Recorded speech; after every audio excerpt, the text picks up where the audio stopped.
Alright, hey guys, how's it going? I hope y'all are having a fantastic day. And in the previous tutorial, we worked on doing the detailing of the front. And in this tutorial, we will be pressing on a little bit forward. It should go a lot faster than the previous ones did. I hope you guys enjoyed it, and we'll share what you have done so far. So now let's skip to doing the back detailing. And yeah, I think this will be a good session. And without any further ado, guys, let's get into it. These will definitely go a lot faster once you get used to the hang of it. And if I'm not kind of trying to explain quite a lot of this, it will go a little bit faster than it seems. But as well, do expect it to go a bit slower for yourself if it's your first time really getting into sculpting properly. So without any further ado, let's jump into this third part, and we'll be doing the detailing of the back of the torso. Okay, if you remember, this is where we left off, more or less. You will notice slight changes here and there, but it's not a train smash. I just felt like I needed to change a few things on it, and to be even more honest, I forgot to click save. So when I opened, my autosave was a bit further back, and then I figured, you know what, instead of just copying and recreating exactly what I had, I'll change it up a little bit, you know, just to show you that it's okay to fool around and have a bit of fun. Now if you notice, there's something you should add on yours that we didn't fully add in properly, but that was just for you guys to go and have your own studies and anatomy, in understanding anatomy as well. As you can see here with the obliques, in the previous video, in the sculpt that we have, the obliques are not defined. What we have is running through from the gluteus medius, and the obliques kind of flowing as one thing. It's not two separate parts, and considering that it's a muscular character, you will want to have a distinction between the two, otherwise the inconsistency will kind of make it look very weird. Without any further ado, once again, let's rotate on and move to the back of the sculpt and start to fix that. Now I'm thinking maybe we can just go over the side here and just quickly finish off here. So we will hold shift with our clay strips brush active. I think we will generally be working with our clay strips and our crease brushes for this part of the tutorials, of the training course, because you know, we're generally just adding in some definition, some cuts to the muscles, and smoothing out where we need to, so we can smooth out using the crease brush, whether we are using the crease brush or the clay strips brush, by holding down shift. As you remember, I'll keep reminding you a little bit during this course that by the time it's done, you will have no problem actually just doing all of this by reflex, which is pretty cool, don't you think? Yeah, at least I think so. And yeah, let's just get right into it. Just hold down shift and let's smooth it. If you notice, I'm kind of still trying to keep with the flow of the anatomy of the muscle tissue, even the way I smooth down, and I do it gradually, with the brush kind of half softened, just so we can have a nice finish to it. And like I said, being able to keep some of the muscle structure is a very good thing. It's very valuable to us. You'll notice I added a bit of the crease for the gluteus at the bottom, which shouldn't be a train smash for y'all to do. If you've been paying attention so far, it should be just fine.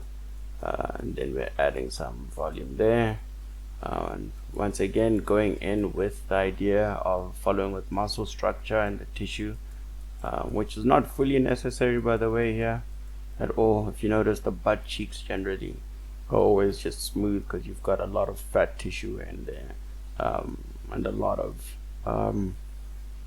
of superficial muscle structure, which goes into smoothing out the general structure of it. So it shouldn't be a train smash. And there we go, we hold shift, and just sculpt, work in some of the smoothness that we need here, and smoothen that part over there of the crack, and there we have it. Not too bad if you ask me so far. There we go. And with the back muscles, and since we are doing an informative and very much I say an an educational tutorial and training session, training course. These are the latissimus dorsi in terms of this muscle structure that flows all the way down here. The one where I was explaining that it starts to bulge out a little bit. I mean, you can palpate, or aka feel it out on your own body as to how it feels flowing all the way up, and you will feel its bulge going up. And the more of an S curve you have, the more this muscle will be prominent on your body. So if the character you have has a very sharp kind of bend to them, then these lower muscles, this dip here, will be much deeper, and these muscles will stand out far more than like your trapezius would. So it just depends. Always consider that, because these muscles will be required to keep the body, to keep the structure of that skeleton as well, and to be able to palpate it as well, or move it, in other words. So without any further rambling on, let's just quickly add all of this muscle texture in here and start to smooth it down. Now that in general, if you have studied your anatomy as I suggested by now, then you should have been able to kind of follow through and go with this, and you would have noticed to actually apply your sculpting exactly in these angles. And the reason we do this, like we said earlier, is that you will get a very nice finish to your work when you start to smooth it down, and you partially hold in, well, not partially, you smoothly, sorry, hold shift and smooth down these textures, which ironically doesn't quite perfectly flow with the rib cage. I don't know if you've noticed that, but yeah, it doesn't at all. So we go with the muscle structure, and we smooth it down a little bit, and come into the center, we'll smooth that down a little bit, and then we'll go in and change our reference image, and come back into this, and just keep making sure that we're getting the right form and a good look to our work. Always work in this way, always work with reference, male or female, it doesn't really matter. But one thing I will point out to you, my friends, is that when you are working with a more female figure, either male or female, just as with all other parts of the body or the torso, front or back, all of them will have slight variations depending on the amount of effort and fitness they put into their body. So you don't have a single perfect way to say this is how I will sculpt the body. There truly isn't. You really just need to always consider what kind of person that you're sculpting there. If they're super muscular, super ripped, the kind of exercises they do themselves.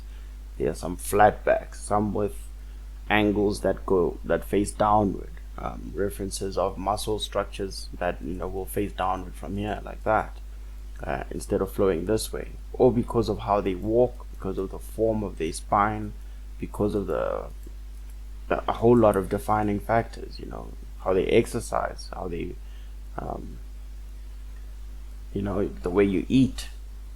All of those things will affect your form and how you look and how you function, and how your body will develop its muscle structure to suit and sustain that very nature that you have now cultivated.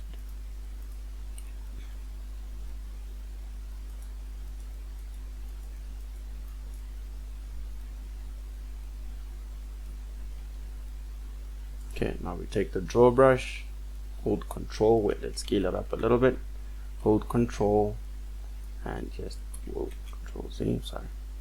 draw brush, hold control, just to bring that dip in a little bit, which should be almost fine. Let's go into the right view a little bit.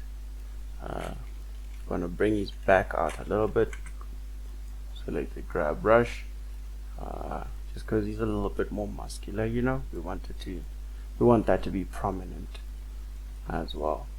And considering I'm doing this to also be able to help you guys understand the human body, to understand the muscle structure and how it works.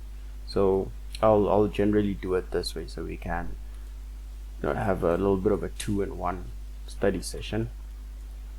We're not just sculpting, we're also studying anatomy and getting the fullness. I'm giving you guys the best of all worlds, and yeah, I'm happy to do this so we can learn and share the knowledge, and we all can grow. And I guess it's a good way for me to be able to say thank you as well for your support, so it makes it worthwhile. I appreciate it a great deal.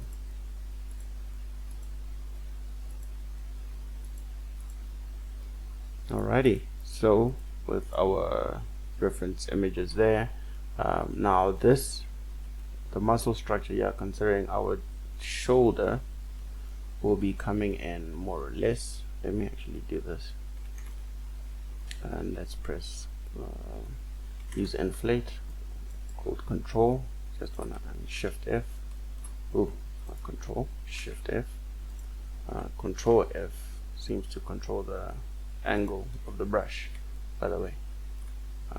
So we'll control F, and this is more or less where our armpit will be coming once we're done-ish. Sorry, about here actually. So I just want to do that so we'll have an idea of where we're moving with this. Press the grab brush just to bring out a little bit of that deltoid area, because that will help us kind of define our muscle structure here and how it needs to work, between where your shoulder muscles, the back just below the trapezius, where your rhomboids lie, your what do they call them, your infraspinatus, your teres minor, and your teres major. These won't always actually be highly visible, even for like a super ripped person. The like superficial muscle tissue on there kind of keeps it hidden, so I find that to be pretty cool. Either way, it makes our sculpting job a lot easier, considering that it functions that way. One thing I have noticed, however, is that with a lot of people, with women as well, is that your lower rhomboid muscles will stand out the most, the teres major, and considering it's called a major muscle, so between the teres major and the dip between the infraspinatus and the trapezius itself, which is trapezius and infraspinatus, the muscle right next to it. So if this being our trapezius, then the infraspinatus being right beneath, this dip is prominent when somebody's ripped. And in general, we then have this kind of angle change with the muscle structure, and we're using a little bit of a different image for reference as well, by the way, and there'll be a little kind of well exposed bulge of muscle structure there towards the on the infraspinatus. These are very complicated names, but I'll get used to them. I myself am still studying, which makes it pretty fun. So it'll bulge a lot more towards the bottom of it, and then you can just come in and smooth those down a little bit.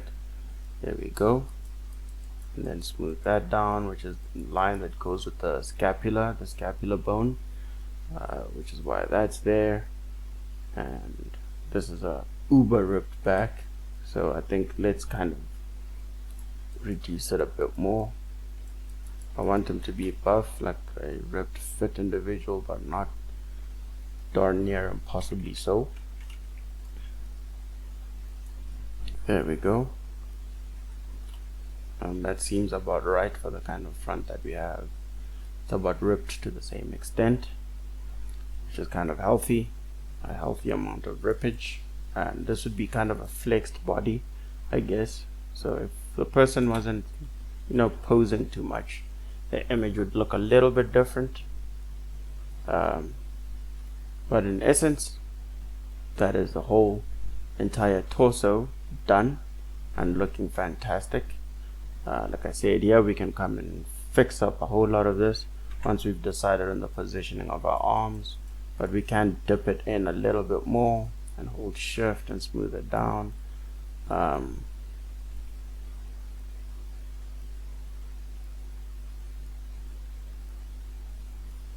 Alrighty, and this should actually be dipping down like that.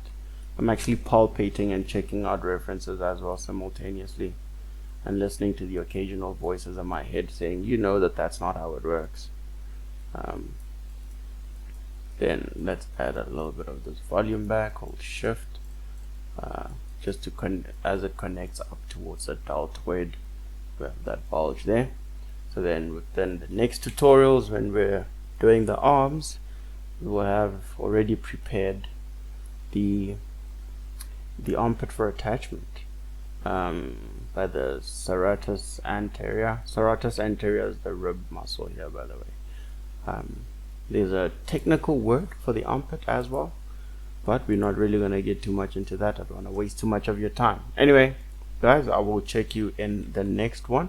I hope this was fun. I hope you got to create a pretty cool looking sculpt, and as usual, please do share all of your progress, share all that info, and yeah, let's all grow, and I want to see what you've got. I want to see the awesome development you've made. I want to see the progress. It must be all worthwhile, you know what I mean? All right, cheers.